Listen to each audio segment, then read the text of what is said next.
What's going on, guys? It's Jimmy here. Welcome to our daily show where we discuss everything going on here in our country that you need to know about here on a daily basis. And we have several major things going on here right now in our country and a new stimulus type program that could be several $1,000s here for tens of millions of Americans. We'll be going over here in this video. So let's jump right in. If you haven't subscribed to our YouTube channel yet, make sure to click the subscribe button down below. It's completely free to do so. This way you won't miss out on new videos. First, I want to say my thoughts and prayers go out to everybody in the Kentucky floods. That is pretty severe. Take a look at this. Kentucky's Governor Beshear activating the National Guard to assist in the rescue efforts amid devastating flooding. The state of emergency that I signed yesterday covers every county in Kentucky. We are still responding. We still have the tools that we need. Entire neighborhoods in the eastern part of the state underwater. Everything's gone, everything is gone. The whole life is gone. This family climbing on top of their destroyed home, trying to salvage what's left. Got 10 stuck in apartment 3. Got a family trapped in a home, standing on the counters. We got multiple people trapped, standing on top of the houses, on top of their vehicles. Perry County, one of the hardest hit areas. It's very devastating seeing the house you grow up in, get washed away. Helicopters rescuing those who can't be reached by boat. We've got folks now that we can't get to. They've got water in their homes and they're trapped, and we just can't get to them because the water is so swift. A team from FEMA now in Kentucky to aid in the recovery. We're committed to bringing whatever resources are necessary to support the life-saving efforts as well as the ongoing recovery efforts. Severe weather continues to impact much of the country. St. Louis, Missouri, underwater for the second time this week after heavy rains caused more flash flooding. Parts of Las Vegas seeing power outages and flooding as severe thunderstorms move through. Crews helping to rescue people stranded in their cars. Additional rain is expected in Missouri and Kentucky through the weekend. A flood watch or warning will likely stay in effect for areas in Kentucky that saw the worst of the flooding. Yeah, so our thoughts and prayers go out to everybody, all these different states, Kentucky, Missouri, Nevada, all these different states. There seems to be multiple different states. Let me know your thoughts, and if you're affected, if you have any friends or family affected by this, down below in the comments. Our YouTube family here, our extended family here, let us know in the comments. Russia and the United States may be making a prisoner swap. Yeah, that's right. And they're very controversial here as the women's NBA star, Brittany Grenier, is potentially going to be swapped for, but there's a couple different people involved in this here now. And the main person they're swapping for is a pretty hard dude.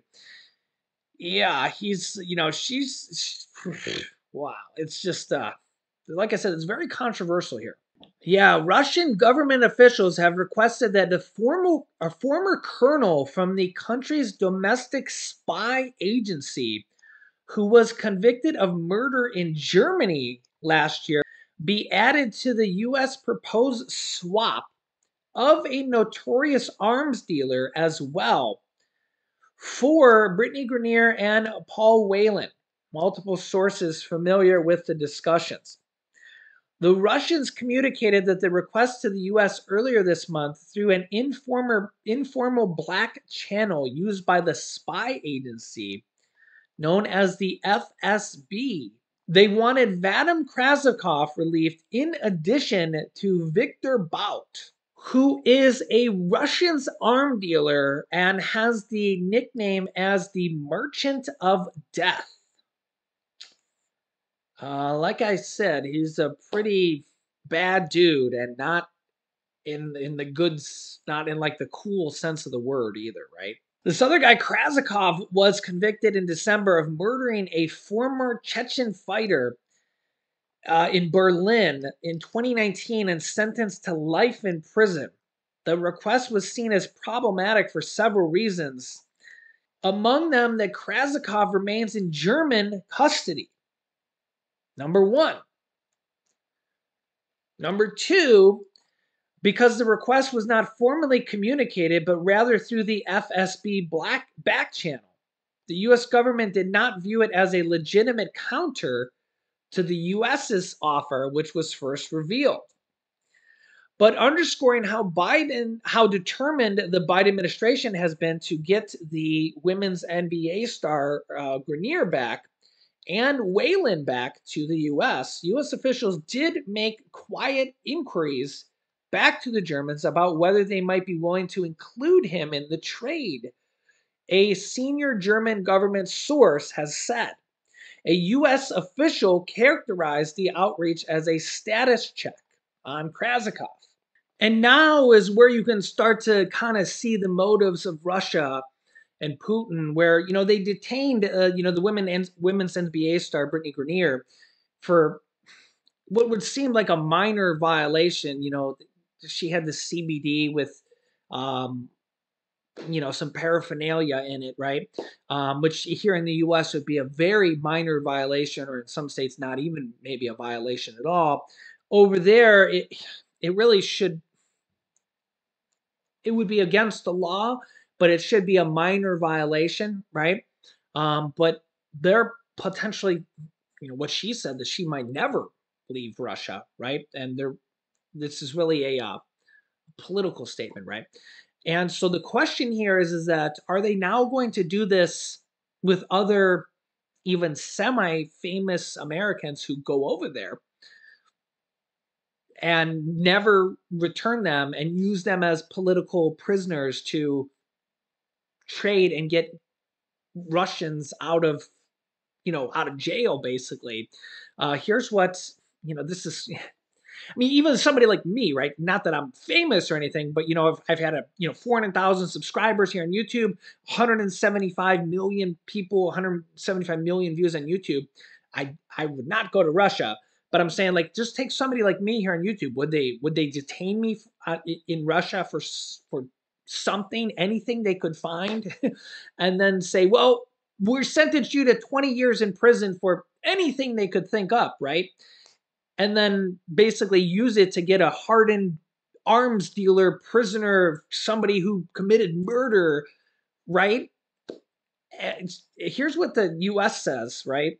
Adrian Watson, a spokesman for the National Security Council, said after the story was published that, quote, holding two wrongfully detained Americans hostage for the release of a Russian assassin in a third country's custody is not a serious counteroffer. It is bad faith attempt to avoid the deal on the table that Russia should take. Remember, the U.S. has already put a deal on the table, and now they're trying to counter it and get another person out of the deal, right?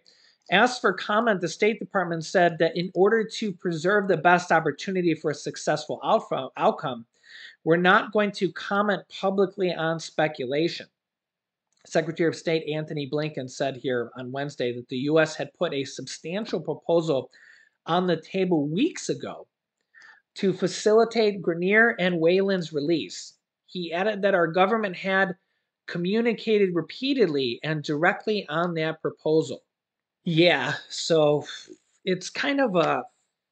You can let me know your thoughts here in the comments, but it's a warning to anybody traveling over to Russia. Yeah, at best, if you're an American. While Democrats are waiting anxiously for Senator Kyrsten Sinema's verdict on the Inflation Reduction Act of 2022, Build Back Better 2.0, we'll keep you updated on what Senator Kyrsten Sinema is going to say on Build Back Better 2.0 and what's going to end up ultimately being in there and what's going to happen with that. Another stimulus program that could be, maybe, will be, whatever's going to end up coming here soon. Couple different things could be coming here. President Biden may extend the student loan payment pause into next year. That is set to expire here soon in about 30 days or so. And that's been paused for quite a while here, and is also considering other relief, including student loan forgiveness.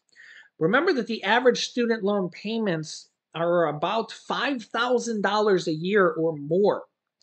So that is a significant sum for many millions of Americans. There's about 40 million Americans that have student loan payments, and the average payments is $5,000 a year. Yikes. That's a lot of money. That is a lot of money. Biden may extend these. You can see here right from Forbes. Here's the details on this. Following the passage of the first stimulus package back in 2020, payments and interest on government-held federal student loans were suspended. That's like 95% or more of student loans. That pause was originally intended to continue for 6 months, but President Trump, former President Trump, and then President Biden issued several short-term extensions, often at the last minute. Biden's most recent extension of the student loan pause ends on August 31st. The Biden administration appears to be signaling that another extension of this student loan pause may be in the works.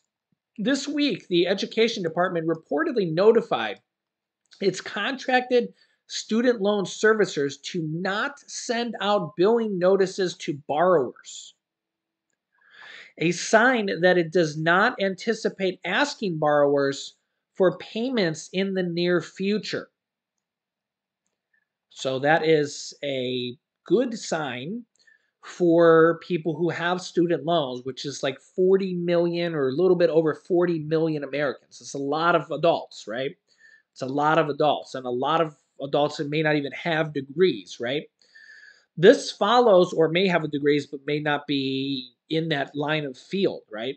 This follows, or even be using them. This follows prior statements by top administration officials who, in recent months, have emphasized that borrowers would have advance notice and ample opportunity to prepare before student loan billing resumes.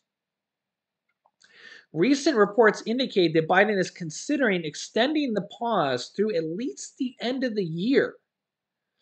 So let's see here. That would be all of August, September, October, November, and December. That would be 5 full more months.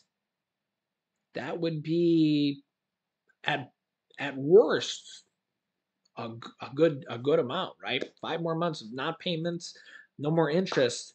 That at worst case scenario would be another almost half a year, and possibly to the summer of 2023, nearly a full additional year.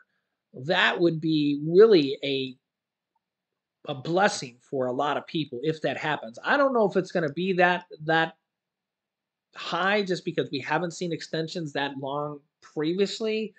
So I, just being a realist here, I wouldn't expect that. Like, I just, because we haven't seen those long of extensions in the past.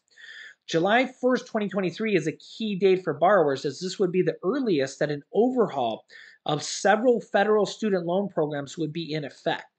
The Education Department released proposed new regulations governing this overhaul earlier this month, but the process must go through several additional steps before the reforms can be implemented. The overhaul includes changes and improvements to several federal student loan forgiveness programs, as well as reforms of other aspects of the federal student loan system, including interest capitalization. And the Education Department is set to release new student loan repayment plans soon. This is part of the overhaul of the federal student loan programs, and will also include the creation of a new income-driven repayment plan, which is a type of plan tied to a borrower's income. Advocates for borrowers have long complained that the current patchwork of IDR options is confusing and inadequate, and can effectively trap borrowers in debt for decades. Yeah, that's a problem. They have negotiated new rulemaking sessions last year, but stakeholders were unable to reach a concession on details. Biden is still considering a broader student loan forgiveness program. He has expressed openness to using executive action, executive orders during the last several months, a shift from his earlier position. I don't know if that's a shift, because he has said in the past he would be willing to do potentially $10,000. You can see here, Biden has campaigned on a pledge to support $10,000 in federal student loan forgiveness for most borrowers.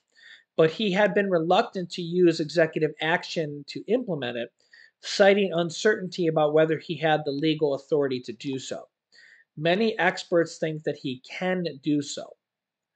Earlier this week, the Education Department indicated in a court filing that it endorses a key legal argument pushed by student loan borrower advocates and progressives in Congress that a provision of the Higher Education Act confers broad authority of the Secretary of Education to cancel federal student loan debt. So it does look like they think he can do it. The court filing could be a sign of the administration's position on Biden's potential legal authority. Yeah, so this is just one program. We also have the SNAP conference coming here in September, which the White House says that they want to revamp the entire program. As you can see here, SNAP benefits not enough. Why the White House is holding a rare food insecurity conference this fall.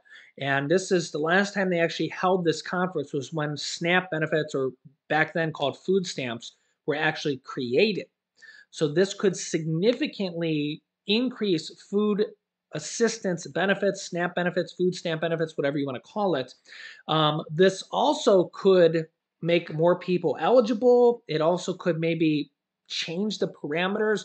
I would personally like to see, not that this affects me, but I see so many hundreds, maybe even thousands, well, really thousands of people I've seen over the course of time of people commenting saying that when Social Security benefits go up, the cost of living adjustments go up, that people lose benefits. So I would like to see that changed. If anything, I think that we should see a cost of living adjustment on SNAP benefits, food assistance benefits go up when Social Security goes up. So if Social Security gets a 9% inflation bump, okay, we could see a 9 or 10% or even more inflation raise for Social Security in the next year, which could be one of the largest raises ever. And if that happens, then we need to see that some type of raise as well for SNAP benefits that will not affect the lowering of SNAP benefits. So there needs to be like an inflation adjustment there as well, so we don't see millions of people have their food assistance lower. So call, email, tweet your representatives, your House representatives, senators, the president, your governors. These are the type of things of the changes that need to be made so that this doesn't affect people in a negative way. So we have all sorts of things here on the docket going forward here. Hopefully before the election, we can see a lot of these things going forward. So I'll keep you up to date here. Make sure to subscribe down below to our YouTube channel so you don't miss out on new videos. Click the bell icon down below so you get notifications when we go live, and I will keep you up to date. You can click here to watch my newest video on new Social Security payments and a potential $2,400 raise to Social Security. Or you can click here to see what Nancy Pelosi and her husband just did with millions of dollars in stocks, and they may have got caught. So click on one of those videos next. Thanks for watching, guys, and I'll see you in the next video.